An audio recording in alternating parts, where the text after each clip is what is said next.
Duplicate database. अच्छा,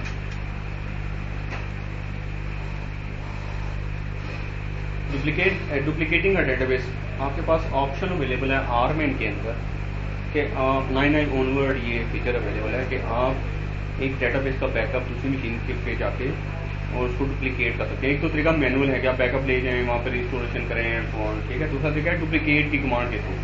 उसमें क्या होता है कि आपको रिस्टोर भी कर देता है डेटाबेस, वो मल्टीपल तरीके हैं उसको रिस्टोर करने को, आप आगे अभी डिस्कस करते हैं। तो डुप्लीकेट की कमांड क्या करती है, एक तो रिस्टोर कर देती है आपका दूसरी मशीन के ऊपर डेटाबेस, दूसरा डेटाबेस का नाम चेंज कर देती है, डेटाबेस की आईडी चेंज कर देती है। ये सारा काम ऑटोमेटिकली होता है, जबकि अगर आप मैनुअली करें तो ये सारे स्टेप्स आपको मैनुअली करने पड़ते हैं।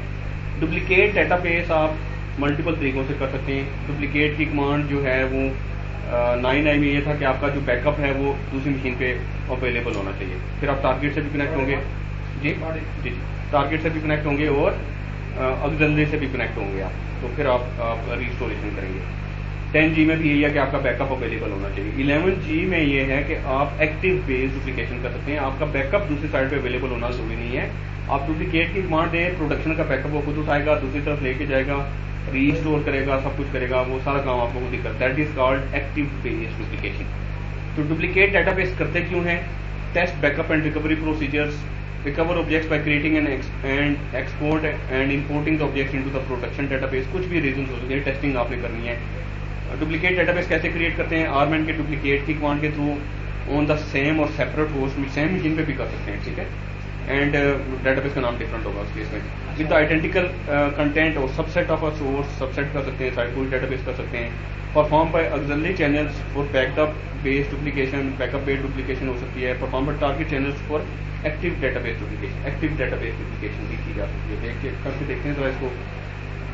अच्छा, चूजिंग डेटाबेस डुप्लीकेशन टेक्निक्स, ये आपके पास टेक्निक्स अवेलेबल है। From active database connect to the target instance with the target connection, without target, आप फ्रॉम बैकअप्स करना चाहें तो विद टारगेट कनेक्शन हो सकता है, विद रिकवरी कैटलॉग हो सकता है, विदाउट रिकवरी कैटलॉग हो सकता है, ठीक है। आप ये भी कर सकते हैं कि आप टारगेट से भी कनेक्ट हो, रिकवरी कैटलॉग से भी कनेक्ट हो, ऑक्सिलरी इंस्टेंस से भी कनेक्ट हो। Auxiliary instance is the location where your backup will be restore, ठीक है। सर, ये जो आपकी रिकवरी कैटलॉग जो होगी, ये आपकी टारगेट जो आपकी सोर्स है उसकी रिकवरी कैटलॉग? जी जी, उसकी, जिसको आप डुप्लीकेट करना चाहते हैं।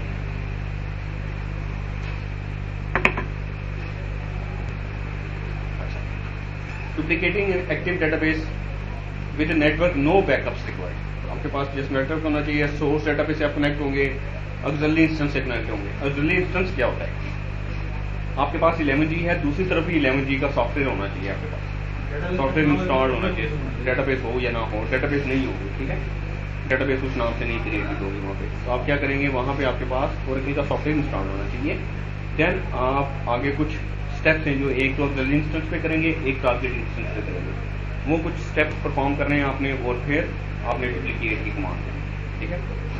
तो यहाँ पे अगर आप देखें, और सोर्स से भी कनेक्टेड है, टारगेट से भी कनेक्टेड है, उसने डुप्लीकेट की कमांड दी है। ये इंटरप्राइज मैनेजर पे कर सकते हैं और आरमैन की कमांड लाइन से कर सकते हैं। उन्हें डुप्लीकेट की कमांड दी, वो ऑटोमेटिकली बैकअप शिफ्ट होगा, जल्दी के ऊपर रीस्टोर होगा और आपको डेटाबेस का नाम चेंज करके आपको देगा। आज हम यही सारा कुछ करेंगे। अच्छा, अब डुप्लीकेशन करने के लिए आप क्या कर सकते हैं? दो तरीके आपके पास। आप टारगेट डेटाबेस से कनेक्ट होना चाहते हैं तो आप सोर्स डेटाबेस पे कोई फर्क नहीं पड़ेगा, ठीक है।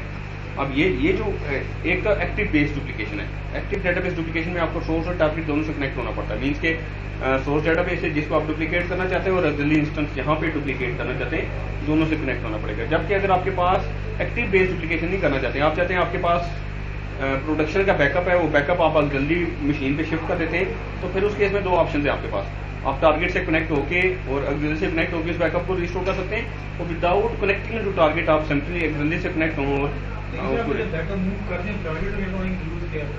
वो एक्चुअली डुप्लीकेट की कमांड जो है ना, वो रिक्वायर करती है कि आप टारगेट से कनेक्ट हों, फिर वो उस हिसाब से उसका वो सारी कन्वर्जन खुद करती है। आपको डाटा फाइल्स के नाम और पाथ खुद नहीं देने पड़ते, वो देखती है सोर्स से पाथ के और डेस्टिनेशन में आपने डीबी फाइल नेम कन्वर्ट का पैरामीटर क्या सेट किया, उस हिसाब से खुद ही कन्वर्जन सारी ओपन स्टेज भी होगी सोर्स हमारे, ओपन स्टेज पे भी हो सकती है, माउंट स्टेज पे भी हो सकती है। तो वो रिव्यू भी अप्लाई करना जाएगा जो अगर यस। अच्छा, duplicating target database with recovery catalogue and without target connection. इस केस में क्या है, आपके पास बैकअप होना चाहिए, आप जल्दी से कनेक्ट होंगे और आपको प्रोडक्शन से कनेक्ट होने की जरूरत नहीं, आप जस्ट रिकवरी कैटलॉग से कनेक्ट होंगे। तो उस केस में भी आप डुप्लीकेट कर सकते हैं। एक चीज़ है रिकवरी कैटलॉग सर, जब हम रिकवरी कैटलॉग डेटाबेस कॉन्फ़िगर करते हैं सर, इसमें फिर आरमैन जब भी बैकअप लेता है, कोई ऐसी सिचुएशन है कि ये कंट्रोल फाइल में इन्फॉर्मेशन ना ले सिर्फ और सिर्फ रिकवरी कैटलॉग में?